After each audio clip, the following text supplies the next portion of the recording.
Hello student, आज के session में आज हम लोग रे ऑप्टिक्स के ऑब्जेक्टिव क्वेश्चन करेंगे। आप करियर वर्ल्ड फिजिक्स क्लासेस को भी सब्सक्राइब बटन प्रेस करेंगे और कंटिन्यू रूप से अपनी बोर्ड एग्जाम की तैयारी करते रहिए। आइए शुरुआत करते हैं आज के सेशन का, जिसमें हम लोग 12th क्लास के ऑब्जेक्टिव रे ऑप्टिक्स आज स्टडी करेंगे। तो आज की जो क्वेश्चन होंगे, पहला क्वेश्चन आपके पास है, पारदर्शी माध्यम यानी हीरे के लिए क्रांतिक कोण क्या है। क्रांतिक कोण क्रिटिकल एंगल, यानी क्रिटिकल एंगल का ऐसे तो फॉर्मूला होता है साइन सी बराबर 1/μ, लेकिन इस कड़ी में इसका वैल्यू होता है आपको 24 पॉइंट कितना, तो सीधा सा बात आएगा, इसका टर्म होता है 24.41। याद रखना पड़ता है, क्रिटिकल एंगल निकालना था। और इसका जो रिफ्रैक्टिव इंडेक्स होता है, म्यू का जो वैल्यू होता है 2.42, यानी म्यू का जो वैल्यू होगा रिफ्रैक्टिव इंडेक्स 2 कितना होता है 42। साथ ही साथ ये क्या होता है, इसका refractive index among all the term कितने होंगे, ज्यादा। ठीक है, याद रखेंगे हीरे का क्रांतिक कोण कितना होता है 24.41 डिग्री। नेक्स्ट क्वेश्चन देखिए, प्रत्येक क्वेश्चन एक यूनिक क्वेश्चन के रूप में होता है। क्या कह रहा है इस क्वेश्चन में, कह रहा है निम्नलिखित में कौन संबंध है प्रकीर्णित प्रकाश की तीव्रता यानी आई के बारे में बताता है। आई और तरंगदैर्घ्य के लिए सही है। ये तो नियम किसने दिया था, रिले ने, या उसको कह सकते रेले ने। कहा कि आई व्युत्क्रमानुपाती होगा किसके, 1/λ पे पावर 4। इसका करेक्ट आंसर कौन सा हो जाएगा, तो ऑप्शन नंबर डी।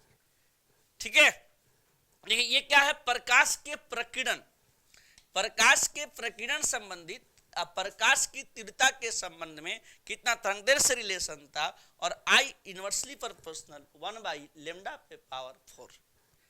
ठीक है, नेक्स्ट क्वेश्चन की तरफ बढ़ा जाए। नेक्स्ट क्वेश्चन यहां पे है, कांच के लिए क्रांतिक कोण होता है। तो कांच के लिए जो क्रांतिक कोण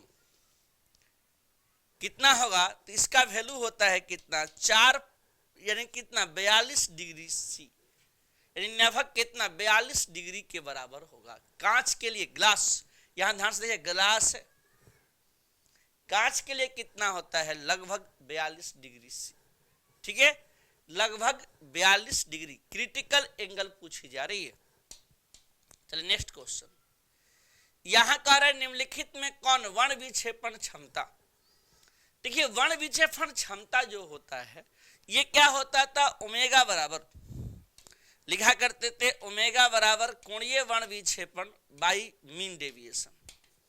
तो इसका वैल्यू लिखते समय कितना लिखेंगे, म्यू भी minus mu R, mean deviation एलो कहते थे, एलो यानी सीधा सा बात हुआ mu Y minus 1। Correct answer कौन सा होगा, तो इसमें करेक्ट आंसर हो जाएगा आपका ए। ओमेगा बराबर कितना, म्यू भी माइनस म्यू आर, वाई कितना, म्यू वाई माइनस 1। ओके, ठीक है, नेक्स्ट क्वेश्चन की तरफ बढ़ा जाए।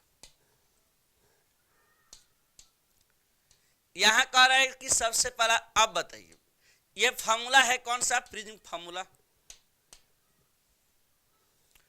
और इसमें जो प्रिज्म फॉर्मूला है, कैसे पहचाने कि प्रिज्म है, तो सामने यहां दिया है। अब प्रिज्म फॉर्मूला के लिए कौन सा फॉर्मूला सही है, इस चारों ऑप्शन को देखने के बाद, ये नहीं कि ऐसे जज करना है। तो यहां पे जो करेक्ट आंसर है सी है, म्यू बराबर sine A plus delta M by 2 sine A by 2। Okay, साथ ही साथ ऊपर में क्या होता है, angle of incidence by angle of reflection. ठीक है, आगे चलिए। निम्नलिखित में कौन इंद्रधनुष के निर्माण के लिए कारक है। ऐसे रेनबो दो टाइप का था, एक प्राइमरी एक सेकेंडरी। पर यहां कह रहा है इंद्रधनुष के लिए, पहला तो प्रकाश का प्रकीर्णन होगा नहीं, दूसरा होता है विवर्तन भी नहीं होगा, यानी करेक्ट क्या होगा, तो सबसे पहले डिस्पर्सन की, इसमें 7 कलर होते हैं, जिसका नाम था विगवियोर। अब अलग अलग प्राइमरी रेनबो अलग है और सेकेंडरी रेनबो अलग है।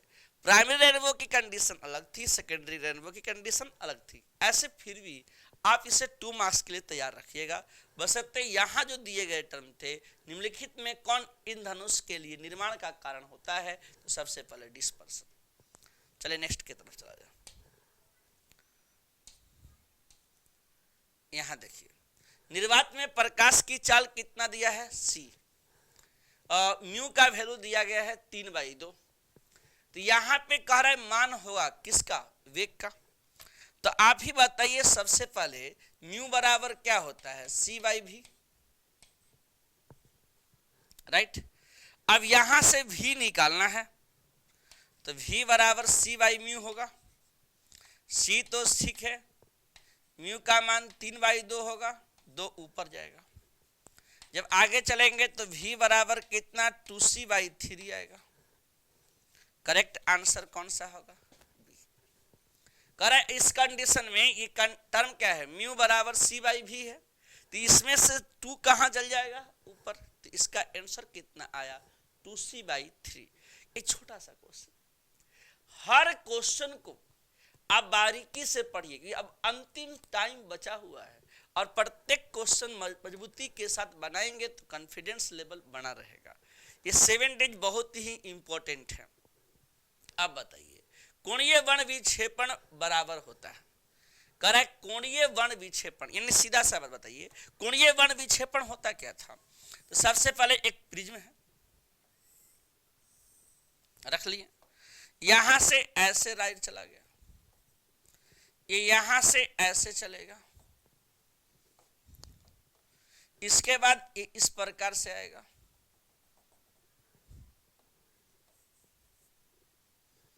और ऐसा आएगा तो सबसे पहला बात इसमें से क्या होगा, इस तरह का। लेकिन कंडीशन क्या होते हैं, इसमें 2 टर्म होते हैं, एक रेड कलर ऊपर होता है जबकि वायलेट कलर नीचे होता है। तो इसमें थीटा निकालेंगे तो कितना आएगा, डेल्टा v माइनस बड़ा है माइनस डेल्टा r, इसका मान होगा mu y minus 1 into a, फिर कितना mu r minus 1 into a, क्या कॉमन आएगा, mu v minus 1 minus mu r plus 1 into a, cut जाएगा तो कितना आएगा, यहां से म्यू, देखिए यहां v होगा, मिस्टेक हो रहा है, यहां पे v माइनस 1, तो v minus mu are into कितना लिखेंगे, ए। कौन सा करेक्ट आंसर है, तो आपका करेक्ट आंसर है ऑप्शन नंबर ए। ठीक है जी, mu v minus mu are into a, correct answer आपका हो गया ए। कि इसमें वायलेट कलर का डेविएशन ज्यादा होता है, रेड कलर का कम होता है, बड़े वैल्यू में छोटे वैल्यू को माइनस कर देंगे। नेक्स्ट क्वेश्चन, अब कह रहा है प्रकाश के तीखे कोर्स पर मुड़ने की घटना को कहते हैं विवर्तन। यानी कह रहा है प्रकाश किरण के तीखे किनारे से अर्थात तीक्ष्ण किनारों से होकर मुड़ने की प्रक्रिया को या घटना को क्या कहते हैं, तो सबसे पहले विवर्तन। और इसका करेक्ट आंसर कौन सा हो जाएगा, बी। ठीक है, अब आगे बढ़िए। अब कह रहा है औसत रंग, पीला रंग।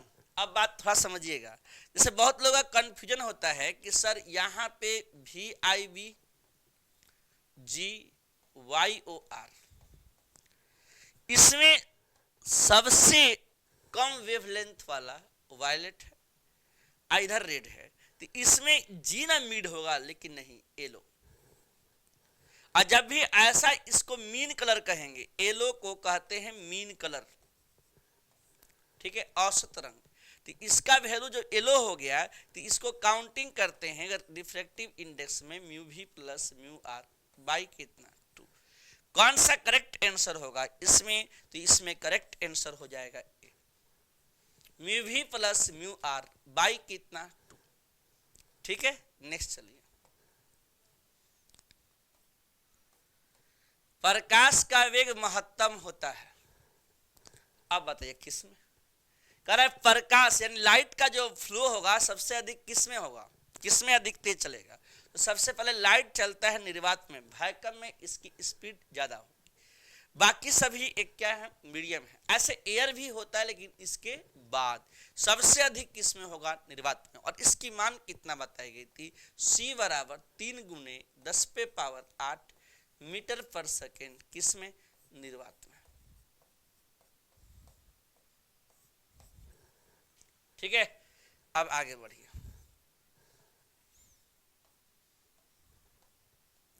अब यहां बता निम्नलिखित में किसका अपवर्तनांक सबसे अधिक है? अभी तो चर्चा कर रहे थे कि सबसे अधिक अपवर्तनांक किसका होता है, हीरा का। और हीरे का कितना होता है, 2 कितना जी, 2 लिखेंगे कितना, 4 यार किस करेक्ट आंसर यहां पे कितना हो जाएगा, डायमंड। ठीक है, यहां बहुत ही सिंपल सा क्वेश्चन था, निम्नलिखित में किसका अपवर्तनांक अधिक है, 2.42। नेक्स्ट चलिए, अपवर्तनांक n है, प्रिज्म एंगल a है, पतले प्रिज्म का न्यूनतम विचलन कोण होता है, मीन डेविएशन। तो यहां पे आप लिख सकते हैं कितना, μ-1 × a।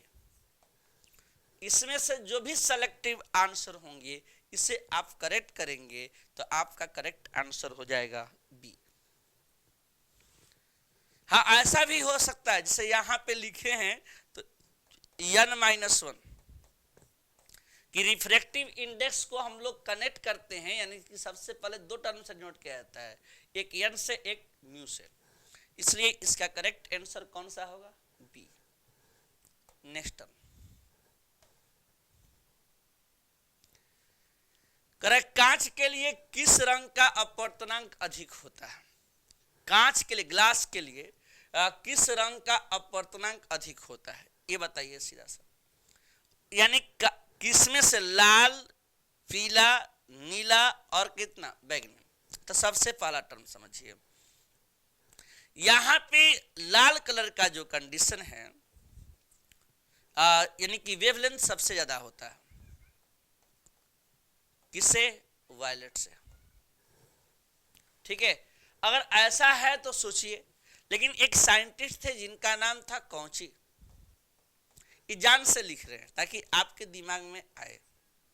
ऐसा चाहते तो शॉर्टकट भी लिख सकते थे, म्यू ए आया प्लस बी लेमडा पे पावर 2, आपको ये इक्वेशन भी याद रहेगा।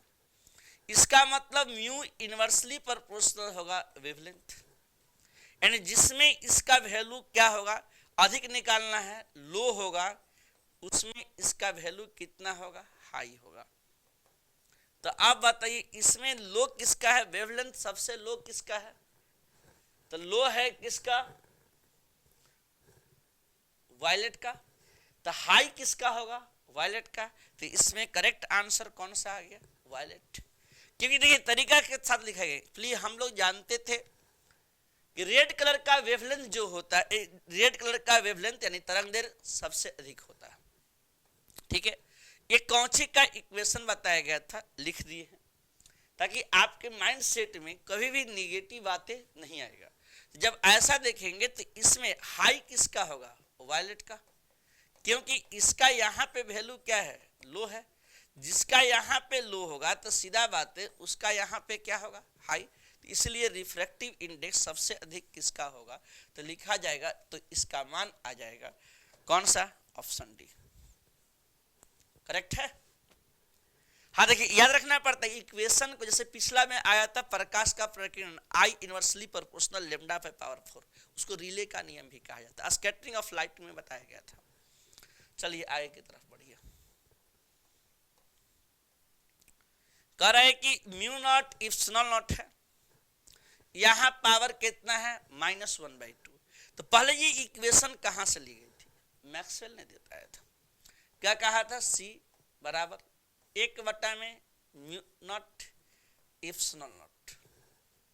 ठीक है, इसका मान अगर आप सोचिएगा तो ये C के बराबर होगा, ये ऊपर जाएगा तो कितना आएगा, म्यू नॉट इप्सिलॉन नॉट आएगा, यहाँ पावर 1/2 आएगा और ये 1/2 आएगा। इसका मतलब सी का वैल्यू 3 × 10 पे पावर 8 मीटर पर सेकेंड। ठीक है, अगर इसमें मीटर पर सेकेंड है तो इसमें करेक्ट आंसर कितना हो गया, सबसे पहले बी। हाँ, लेकिन कभी कभी क्या होता है, इसका वैल्यू दिया रहता है सी बराबर 3 × 10 पे पावर 10 सेंटीमीटर पर सेकेंड, लेकिन यहाँ पे आंसर जो टिक किया जा रहा है यानी करेक्ट किया जा रहा है कौन सा, डी, बी होगा 3 × 10 पे पावर 8 मीटर पर सेकेंड। चलिए आगे की तरफ बढ़ा जाए। अब देखिए, ये पतले प्रिज्म जिसका अपवर्तनांक म्यू है का न्यूनतम विचलन होगा। अभी एक मिनट पहले इसकी चर्चा कर रहे थे, ये कंडीशन साफ साफ है।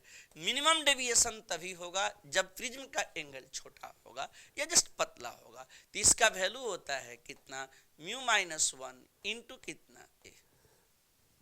साथ ही साथ देखिए, किसी भी टॉपिक को स्किप करके आप आगे नहीं चल सकते। ऐसे मेरे प्रयास रहता है कि हर टॉपिक को हम पहुंच जाएं, लेकिन फिर भी आपकी पढ़ाई गई कॉपी यानी जो टीचर ने पढ़ाया है आपको, वो सबसे इंपॉर्टेंट है कि हर एक लाइन उसमें समझा करके ही आगे बढ़ा जाता है। नेक्स्ट देखिए, कांच से हवा में प्रवेश करते समय प्रकाश का क्रांति कोण सबसे अधिक होता है, किस रंग के लिए? कह रहा है कौन सा ऐसा रंग है जिसे कांच से हवा में प्रवेश करते समय प्रकाश का क्रांति कोण सबसे कम होगा, किसका? तो सबसे पहले ये बताइए, कांच से हवा में आ रहा है मतलब कैसा, सघन माध्यम से विरल माध्यम, तो इसमें किसका कम होगा, तो बैगनी का। ठीक है, नेक्स्ट बढ़ते चलिए, आगे की तरफ बढ़ते चलिए। ऑप्टिकल फाइबर किस सिद्धांत पे काम करता है? बहुत ही रिपीटेड क्वेश्चन है। ऑप्टिकल फाइबर काम करता है TIR, पूर्ण आंतरिक परावर्तन। किस पर काम करता है? पूर्ण आंतरिक परावर्तन। दूसरी बात क्या है, इस घटना को एक बार आपको डिटेल में समझना भी चाहिए कैसे होता है। देखिए क्या होता है कि यह हमेशा डेंसर मीडियम से रेयर मीडियम के लिए होता है, और जितना एंगल ऑफ इंसिडेंस बढ़ाते जाते हैं रिफ्लेक्शन का वैल्यू 90 डिग्री होता है, उस पर क्रिटिकल एंगल भी होता है। और इसमें करेक्ट आंसर कौन है, ऑप्टिकल फाइबर किस सिद्धांत पे काम करता है? तो सीधा जवाब होगा पूर्ण आंतरिक परावर्तन। ठीक है, नेक्स्ट आइए। एक अवतल गोलीय दर्पण से प्रतिबिंब बन सकता है, आप बताइए। अवतल दर्पण है यानी यहां पे जो तरीका दिया गया है उत्तल नहीं है, अवतल है। तो अवतल में तो सिचुएशन के अनुसार वस्तु का प्रतिबिंब चेंज होते रहता है। यानी सबसे बड़ा बात क्या है कि अवतल दर्पण में सिचुएशन के आधार पे क्या होते हैं, इनके प्रतिबिंब की स्थितियां चेंज होती हैं। तो यह आभासी भी हो सकती है, कब? जब पोल और फोकस के बीच में रहेगा। वास्तविक, चलिए ठीक है। इसके बाद कौन सा, आवर्धित, ये भी हो सकता है। तो इनमें से सभी, ये बहुत ही यूनिक टर्म की तरह पूछा गया, चारों बातों ध्यान में रखना था। नेक्स्ट देखिए, समतल दर्पण की वक्रता त्रिज्या। अब देखो, समतल दर्पण हो गया तो समतल दर्पण की वक्रता त्रिज्या कितनी होगी, अनंत। चलिए टिक कर लीजिए इसको, समतल दर्पण की वक्रता त्रिज्या कितनी हो जाएगी, अनंत। नेक्स्ट देखा जाए, कहता है कांच के पूर्ण आंतरिक परावर्तक प्रिज्म का कोण होता है। अब बात देखिए, पूर्ण आंतरिक परावर्तन प्रिज्म का कोण की बात हो रहा है। तो यहां पे पहले तो आपको प्रिज्म बनाना पड़ेगा पूर्ण आंतरिक परावर्तक। ऐसे टिक भी कर सकते हैं, लेकिन फिर भी बना देते हैं ताकि आपको याद आएगा।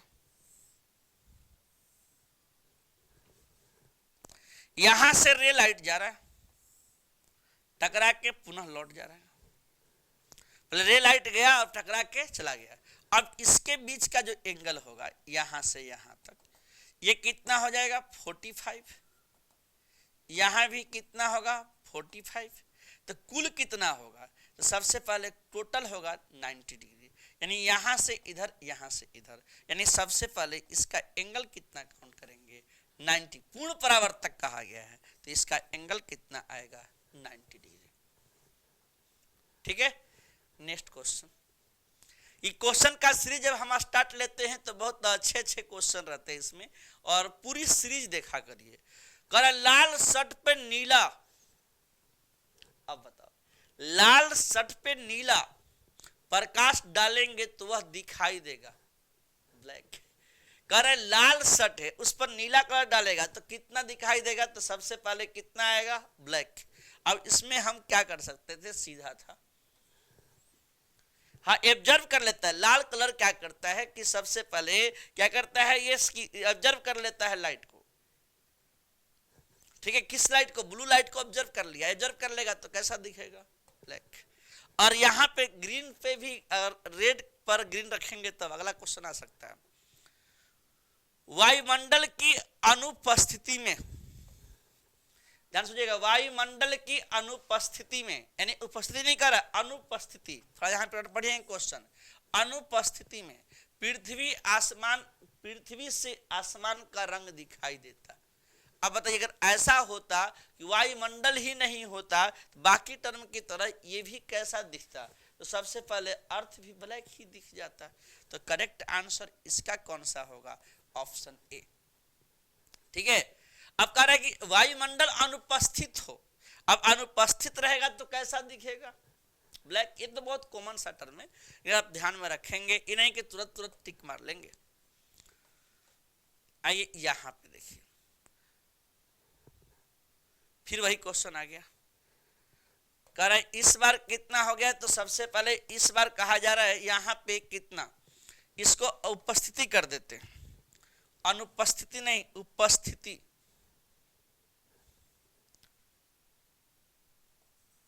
उपस्थिति कर देते हैं, अनुपस्थिति तो हो गया, उपस्थिति।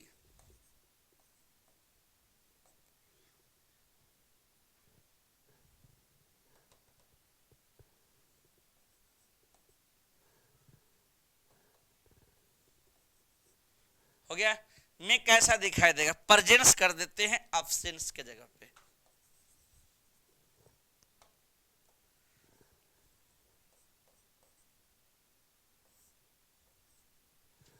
प्रेजेंस अगर ऐसा होता है तो कैसा दिखेगा, तो नीला। ये कैसा दिख जाएगा, तो नीला। एक ही क्वेश्चन आ गया था तो दो बार उसको चेंज कर दिए, एक उपस्थिति एक कितना, तो सबसे पहले नॉट उपस्थिति के रूप में। लेकिन ये सभी घटनाएं स्कैटरिंग ऑफ लाइट के कंडीशन में थी। अब बताइए किस रंग का तरंगदैर्घ्य सबसे कम होता है, तो आप बताइए इससे आसान क्वेश्चन क्या चाहिए। रेड कलर है और यहाँ पे वायलेट कलर है, रेड कलर का कितना है सबसे ज्यादा, सबसे कम किसका है वायलेट का, तो वायलेट कौन सा हो गया डी। अगर सबसे कम, अगर सबसे अधिक हो जाता तो रेड हो जाता, मतलब 2 in 1 हो गया। नहीं, ये क्वेश्चन में एक बेनिफिट, और छोटा बड़ा क्वेश्चन नहीं होता, कॉन्सेप्ट क्लियर होना चाहिए। नेक्स्ट की तरफ चला जाए, नेक्स्ट क्वेश्चन है, प्रिज्म से होकर गुजरने वाले श्वेत प्रकाश का न्यूनतम विचलन अवयव होता है। अब बताइए प्रिज्म से होकर गुजरने वाला श्वेत प्रकाश का न्यूनतम विचलन अवयव होता है रेड कलर का। कि रेड कलर का क्यों ऐसा बोल रहे हैं कि रेड कलर का होगा, कि सबसे ऊपर अगर मान लीजिए ये प्रिज्म हो गया और यहां से हम लोग डाल रहे हैं व्हाइट लाइट, कौन लाइट, व्हाइट डाल दिए। अगर ये व्हाइट लाइट यहां पे डाल रहे हैं तो इसमें से क्या होता है, व्हाइट लाइट जाने पे ये सीधा जाना चाहिए था, लेकिन ये दो पार्ट में टूट जाता है, एक रेड और एक आपका वायलेट। तो इसका डेविएशन सबसे कम किसका हुआ, रेड का, यानी रेड कलर का डेविएशन कितना हुआ, न्यूनतम पूछा गया है। तो इसमें करेक्ट आंसर कौन सा होगा, रेड। यहाँ रेड है, यहाँ पे ब्लू। तो इसका डेविएशन एंगल अगर काउंटिंग करेंगे तो सबसे पहले किसका आएगा, रेड का। साथ ही साथ किसका अधिक होगा, वायलेट का। ये व्हाइट लाइट है यहाँ पे। दूसरा, 7 कलर मिक्स टुगेदर, यानी सबसे पहले जब 7 कलर मिलेंगे, जैसे VIBGYOR, तो ये जब कलर मिलेंगे तो क्या बनाएंगे, तो सबसे पहले व्हाइट बनाएंगे, सफेद बनेगा। चलिए आगे बढ़ा जाए। जब लाल फूल को किसी हरे कांच के टुकड़े से देखा जाता है तो प्रतीत होता है, ये तो एब्जर्व करेगा लाइट को, तो एब्जर्व करेगा तो क्या बनेगा, ब्लैक। ठीक है जी। हाँ, हर टर्म को समझ करके, ये नहीं कि बस आए चलते बने, हर क्वेश्चन को समझ के। रेड क्या करता है, यहाँ पे जब लाल फूल पे किसी हरे कांच के टुकड़े से देखा गया तो वो क्या करता है, एब्जर्व करता है किसको, लाइट को, इस वजह से ये कैसा दिखता है, ब्लैक। नेक्स्ट क्वेश्चन यहां पे दिया है, जब श्वेत प्रकाश जब किसी प्रिज्म से गुजरता है तो अधिक विचलन जिस अवयव का होता है, यह होता है बैगनी। इसकी चर्चा ऊपर में कर रहे थे और इसमें करेक्ट आंसर आपका हो जाएगा C, violet is the correct answer. चलिए अब आ गया न्यूमेरिकल। कह रहा है किसी प्रिज्म के पदार्थ का अपवर्तनांक यानी म्यू का वैल्यू दिया है। अब म्यू का वैल्यू कितना गिवन है, √2 है। इसके बाद एंगल कितना दिया गया है, तो सबसे पहले 60 है। न्यूनतम विचलन के लिए आपतन कोण होना चाहिए, आपतन कोण, तो सबसे पहले बात कितना आएगा, साइन, म्यू बराबर sine delta m plus a/2, साथ में कितना आएगा, साइन a/2। यहां कितना लिखेंगे, साइन, इसको I मान लीजिए, पूरे को यही निकालना है। इस पूरे को क्या मान लेंगे, एंगल ऑफ इंसिडेंस बाई, ये पूरा टर्म को इंसिडेंट मान लिए, एंगल ऑफ इंसिडेंस। ठीक है। अब यहां पे जैसे ही लिखे तो इसका वैल्यू कितना आएगा, साइन 60 - 2/2। तो यहां म्यू का वैल्यू कितना है, √2 है। साइन के साथ I है,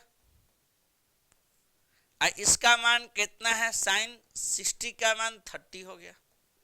अब बताइए साइन I बराबर कितना हो जाएगा, तो यहां √2 इंटू 1/2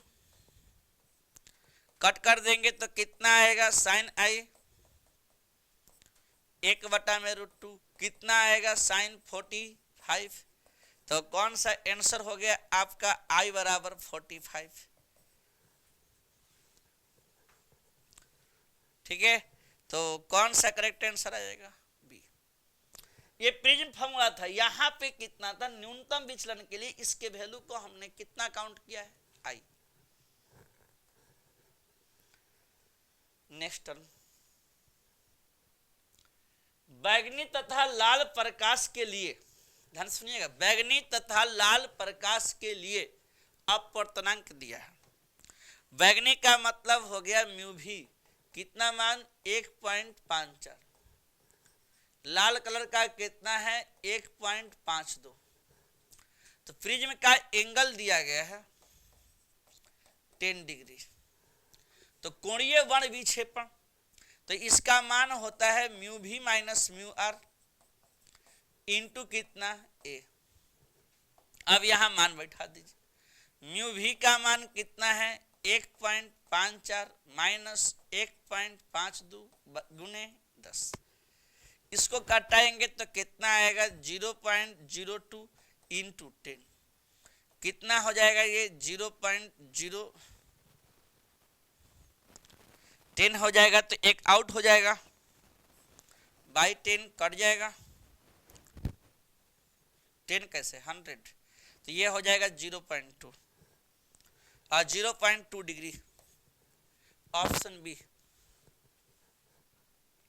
देखिए पहले तो आपको ये ध्यान रखना पड़ेगा। दूसरा बात, कभी कभी ऐसा होगा जब आपसे पूछा जाएगा ओमेगा, तो उसमें म्यू भी निकालते समय ये दिया रहता है सब, और रेड निकालते समय दिया रहेगा, लेकिन फिर भी आपको काउंट करना पड़ता है कौन सा, येलो कलर, और येलो कलर काउंट करना है म्यू भी प्लस म्यू आर बाई 2, और साथ ही साथ ओमेगा भी काउंट करना होता है, कोणीय वर्ण विक्षेपण क्षमता। तो यहाँ म्यू भी माइनस म्यू आर इंटू कितना, म्यू वाई माइनस 1, ऐसा भी क्वेश्चन आपको मिल सकते हैं। चलिए नेक्स्ट क्वेश्चन की तरफ बढ़ा जाए। हाँ, प्रत्येक क्वेश्चन का जजमेंट एकदम करेक्ट होना चाहिए। अब बताइए सिंपल माइक्रोस्कोप का मैग्नीफाइंग पावर कितना होगा। सिंपल माइक्रोस्कोप जिसमें केवल एक लेंस होता है, तो यहां पे क्या आएगा, तो m बराबर 1 प्लस डी बाई एफ आएगा। ठीक है, तो इसका आंसर कितना है, 1 plus D by F. Okay, C आ जाएगा। ठीक है, नेक्स्ट बढ़िए।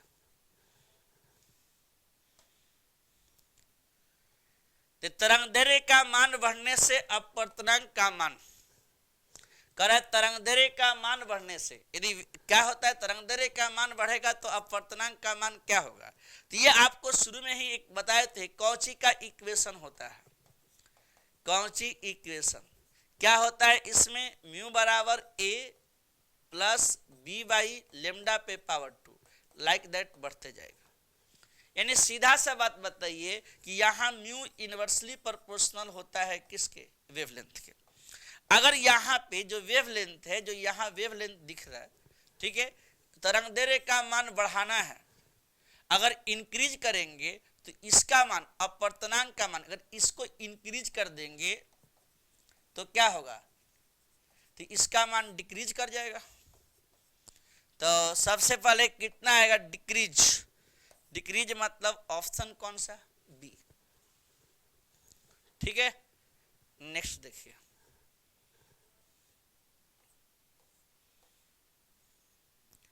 प्रकाश के रंग का पता लगाया जाता है। तो प्रकाश के रंग का पता दो तरफ से लगाएंगे, एक लगाते हैं वेवलेंथ से, एक निकालते हैं फ्रीक्वेंसी से। तो देख लेते हैं, यहां कह दिया है ऑप्शन में, कर प्रकाश के रंग का पता, हमने कहा दो तरह का पता होगा, एक होगा फ्रीक्वेंसी लगा लेता है, एक वेवलेंथ लगा लेगा। तो सीधा सा संबंध यहाँ पे कौन सा दिख रहा है, तो ऑप्शन ए। चेक करिए, इन फ्रीक्वेंसी, अगर यहां वेवलेंथ होता तो वेवलेंथ भी क्या हो जाते, सही हो जाते। ठीक है, नेक्स्ट करा है, दो लेंस है, एक का डायोप्टर कितना है, मतलब लेंस की क्षमता का ऐसा यूनिट डायोप्टर है, और एक का कितना दिया है प्लस में, दूसरे का माइनस में, साथ ही साथ दोनों को एक साथ जोड़ दिया गया है। तो P बराबर P1 प्लस P2, यहां पे ये 5D है और माइनस 3D है, तो मान कितना आएगा, 2D। ठीक है, अब क्या, अगर डायोप्टर निकालना है कि फोकस दूरी, फोकस, तो F बराबर कितना आएगा, 1/P। यानी कि सबसे पहला बात ये हो जाएगा 100/2, कट जाएगा तो कितना आएगा, 50 सेंटीमीटर। करेक्ट आंसर आपका होगा ए। जब दो लेंसेज एक दूसरे के कांटेक्ट में होते हैं तो यहाँ पे ऐसे लिख दिए, लेकिन वास्तविकता में अगर पावर निकालना रहता है तो 1/F बराबर फोकस दूरी निकालना रहेगा तो 1/F2 ऐसा लिखा जाएगा। तो ये P बराबर आ जाएगा P1 प्लस P2। लेकिन वेन ऐसा तभी होगा when two lens are in contact, जब दो लेंस एक दूसरे के संपर्क में होंगे तभी ऐसा काउंटिंग की जाएगी, अन्यथा नहीं। नेक्स्ट देखिए, दो लेंस जिसकी क्षमता, फिर सेम क्वेश्चन, कह दो ठो लेंस है जिसकी क्षमता है 15 और एक है कितना, प्लस, को संयुक्त करने पे संयोजन की फोकस दूरी होगी। तो पहले इसको जोड़ दीजिए, P बराबर P1 प्लस P2, यहां पे कितना आएगा, -15 प्लस 5 -10। F बराबर कितना आएगा, 1/p। तो इसको कितना लिखेंगे, 100 माइनस कितना 10, कितना आ गया -10 सेंटीमीटर। कौन सा करेक्ट आंसर आएगा आपका, बी। हो गया। यहां कितना है, तो सबसे पहले 100 अब बाई कितना माइनस, कट करेंगे कितना आएगा -10 सेंटीमीटर। नेक्स्ट देखिए, किस दर्पण में वस्तु का प्रतिबिंब हमेशा छोटा बनता है।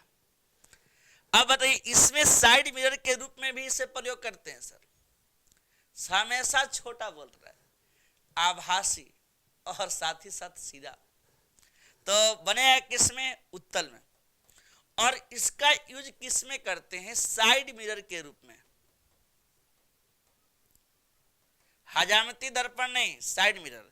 ये होता है हजामती दर्पण, सेविंग मिरर के रूप में, ठीक है। SHA होता है, SHAVING, सेविंग मिरर।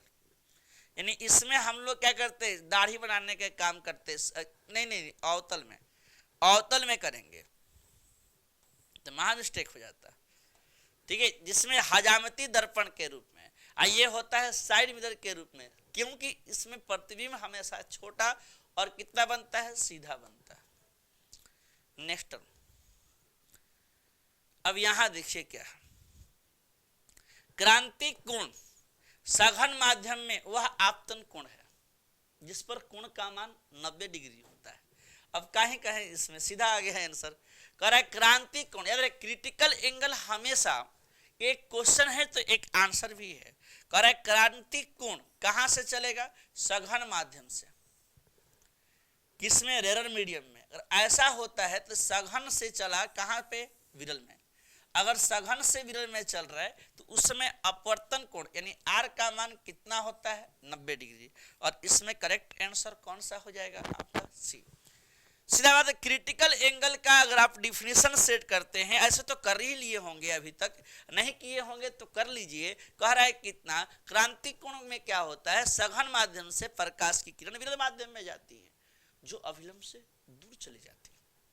तब आपतन कोण के मान को बढ़ाते हैं तो एक समय ऐसा आता है जब आर का मान 90 डिग्री होता है, और ऐसा होता है तो इसका ऑप्शन सी पाया जाता है। नेक्स्ट देखिए, निम्नलिखित गुणों में किससे पता चलता है कि प्रकाश अनुप्रस्थ तरंग है। अब अनुप्रस्थ तरंग की बात हो और पोलराइजेशन का नाम ना आए, ये कहां से, वेव नेचर। तो सबसे पहले ये टर्म आता है पोलराइजेशन, ठीक है जी। चलिए आगे बढ़िए, प्रकाश के रंग का कारण है। तो प्रकाश के रंग का एक कारण तो ऊपर में बताया गया, कौन सा, फ्रीक्वेंसी। लेकिन यहां पे दिए गए ऑप्शन के अनुसार कौन सा है, तरंग दैर्घ्य, ठीक है, इट्स वेवलेंथ। नेक्स्ट, अब बताना है कि हवा, प्रकाश हवा से कांच में प्रवेश करती है। हवा से यानी कहने का मतलब है एक सीधा सा कि सबसे पहले इंटर ग्लास फ्रॉम एयर, इसमें मान घटेगा कि बढ़ेगा, यही क्वेश्चन है। तो सबसे पहले यहां पे कितना आएगा, तो सबसे पहले इसका मान घटता है, ठीक है। नेक्स्ट क्वेश्चन, अब ये तो सेकेंड टाइम आ गया। कह रहा है कि वेन कितना है कंडीशन, तो सबसे पहले 2 लेंस है, दोनों लेंस एक दूसरे के साथ संपर्क में जोड़े जा रहे हैं, कितना आएगा P1 प्लस P2। एक कितना आया -1.5 प्लस 2.5, ये आएगा तो 1D। लेकिन निकालना क्या है, तो फोकस 1/P हो जाएगा। तो सीधा 1/1 लिख दीजिए, कहें कि 1 मीटर में दिया हुआ है, नहीं तो 100 सेंटीमीटर हो जाता। लेकिन इसमें करेक्ट आंसर कौन सा हो जाएगा, ए, ठीक है जी। नेक्स्ट क्या कह रहा, कह रहा एक गोलीय दर्पण को पानी के अंदर डुबा दीजिए, आप पानी में डूब जाए तो फिर बता दीजिए इसकी फोकस दूरी क्या होगी। कोई चेंज नहीं होगी। सीधा सा बात है, दर्पण को इंटर मारेंगे ऐसा कुछ तो सबसे पहला बात इसके मान अक्षर नहीं होंगे, यथार्थ चेंज नहीं होंगे। चलिए आगे चलिए। अब बताइए इनमें से प्रकाश के किस रंग का तरंगदैर्घ्य सबसे कम होता है? तो सबसे अधिक किसका होता है? दो चीजें है ना, किसका अधिक है तो किस तरंगदैर्घ्य है। भाई कहां से आ जाते हो? रेड कलर और एक कितना वायलेट। हाँ ये बिहार बोर्ड है, यहाँ पे रेड कलर का ज्यादा है तो किसका कम है ये बताइए। वायलेट का जी सबसे कम, ऊपर में भी चर्चा कर लिए थे। हो गया। नेक्स्ट, किस वस्तु का वस्तु से बड़ा तथा आभासी प्रतिबिंब बनता है? किस वस्तु का the virtual image of object large object is formed, किसमें बनेगा लार्ज? तो उत्तल में तो चांस नहीं है भाई, हम भी चांस लेने वाले नहीं है। अब यहां पे आ गया अवतल दर्पण द्वारा, बस एक ही चांस ले सकते हैं, ये कौन सा है? अवतल दर्पण। इसमें बड़ा भी बन सकता है आभासी भी, लेकिन यहां बड़ा की बात हो रहा है तो एक ही चांस ले सकते हैं, अवतल दर्पण। चलिए नेक्स्ट, समान आंख के लिए स्पष्ट दृष्टि की न्यूनतम दूरी, रीड करना है, पढ़ने में कैसा दिख रहा है तो इसका कितना होना चाहिए न्यूनतम दूरी? न्यूनतम दूरी यहां से यहां नजर के बीच में कितना, जहां से देख सके। मिनिमम दूरी पूछा जा रहा है तो मिनिमम दूरी क्या, सीधा सा बात है 25 सेंटीमीटर।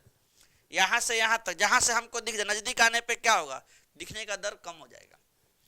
ठीक है, अलग अलग पोजीशन में अलग अलग था, लेकिन यहाँ पे समान आंख के लिए मतलब नॉर्मल पर्सन के लिए, स्वस्थ मनुष्य के लिए ऐसा होगा तो कितना होगा? 25। अब बताइए, कह रहे कि ये बताइए अगर कॉर्निया में कोई प्रॉब्लम आ जाता, थोड़ा सोचना बात को, तो ऐसे स्थिति में कौन दोष उत्पन्न होता? कॉर्निया जब पीछे से थोड़ा सा अनबैलेंस हो जाता तो क्या होता? तो इसका टर्म कितना आ जाएगा ये देख लीजिए, अबिंदुकता से। ठीक है, चलिए आगे बढ़िए। हाँ, एक दिशात्मक दोष भी होता है। कौन सा दोष? दिशात्मक दोष भी होगा। ठीक है, ऐसे चारों का लिस्ट बनाइए, सभी के निवारण के लिख लीजिए ताकि याद रहे। अब बताइए, निकट दृष्टि दोष से ग्रसित व्यक्ति को क्या करते हैं? निकट दृष्टि दोष है, कह रहा है निकट दृष्टि दोष से क्या करेंगे? अवतल लगा देंगे बस। हाँ, पहला बात क्या होता है? निकट और दूर के लिए उत्तल। तो निकट के लिए अवतल, दूर के लिए उत्तल, बेलनाकार जरा और जरा नीचे वाले का, ये होता है अबिंदुकता। ऐसे काउंटिंग स्टेप टू स्टेप होनी चाहिए। 4 गो है, कोई ना कोई एक ठो मिल ही जाता है। ठीक है, नेक्स्ट टर्न देखा जाए। जरा दृष्टि दोष के लिए उपयुक्त होता है। जरा दृष्टि दोष के लिए कौन सा उपयुक्त होगा? तो जरा दृष्टि दोष के लिए उपयोग होगा बाइफोकल। करेक्ट आंसर आपका आ जाएगा बाइफोकल। ठीक है, इसमें दोनों रहता है, ऊपर भी नीचे भी, या दोनों को मिला के बना दिया जाता है।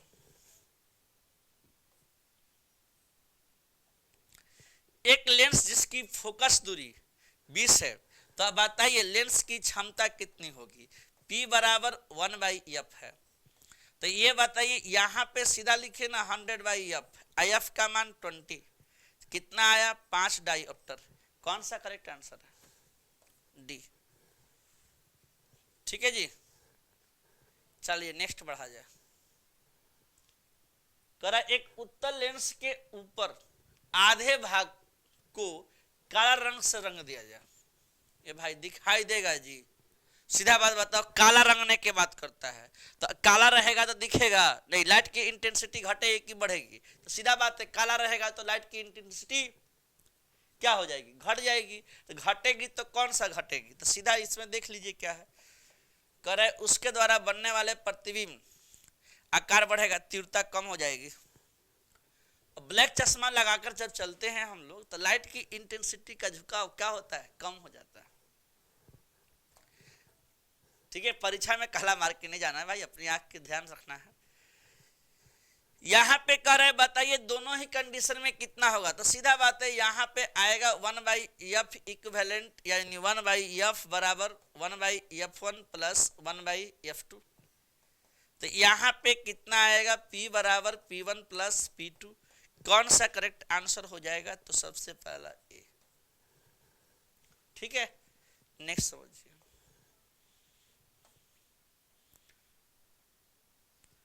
अब बताइए इसमें कर समान फोकस दूरी के दो अभिसारी लेंस एक दूसरे के संपर्क में रखें, तो यहां पे इसका वैल्यू कितना आएगा,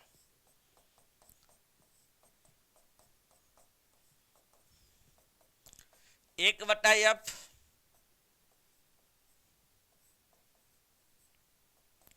प्लस 1/f। यहां f आएगा 1 प्लस 1, उलट दीजिए ना सर, कितना आएगा, f/2 आएगा।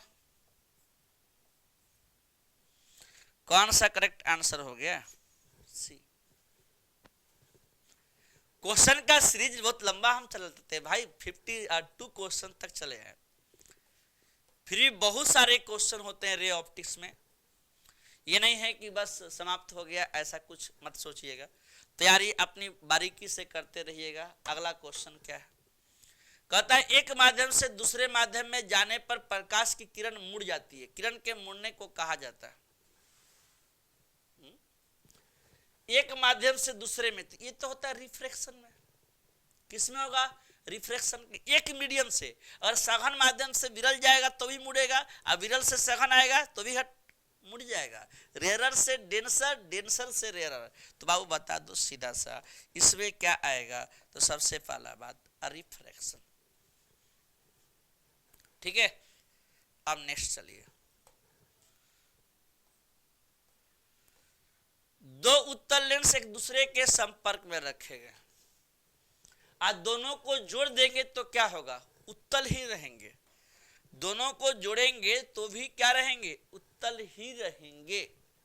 कह रहा है दो उत्तल लेंस जो एक दूसरे के संपर्क में है, क्या समतुल्य लेंस होगा, कितना, उत्तल ही होगा।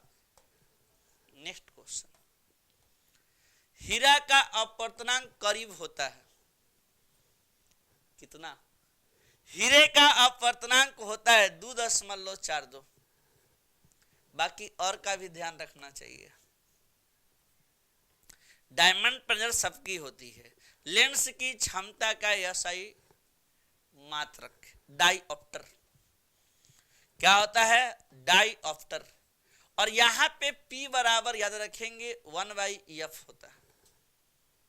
ठीक है, तो आ जाइए नेक्स्ट। शायद अब लास्ट क्वेश्चन है। अब बताइए दूरदृष्टि दोष को निवारण के लिए कौन सा टर्म का प्रयोग करेंगे, दूर के लिए। कह रहा है दूर दृष्टि दूर करने के लिए क्या होगा, कि दूर के लिए यूज करेंगे कौन सा, तो देखिए पहला बात याद रखेंगे, इसमें लिख देंगे सबका हम, ताकि फिर आपको चयन करने में आसानी होगी। निकट दृष्टि दोष, इकुल का लिखा हुआ है जी, यहाँ इंग्लिश हिंदी मैच नहीं कर रहा है, चलो कोई बात नहीं। यहां टिक मारना है अवतल, अवतल नहीं उत्तल। अब यहाँ पे थोड़ा अलग लिखा गया था इसलिए छोड़ दिए, लेकिन फैक्ट क्या है कि सीधा सा ये यहां हो जाएगा और ये यहां हो जाएगा इंग्लिश के लिए।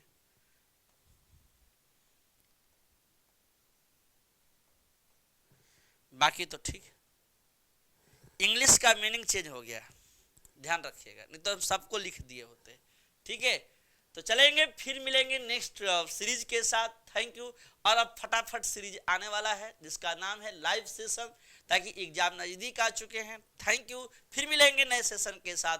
तब तक आप देखते रहिए, पढ़ते रहिए और अपने रिजल्ट को बनाने की तैयारी में लग जाइए। Thank you.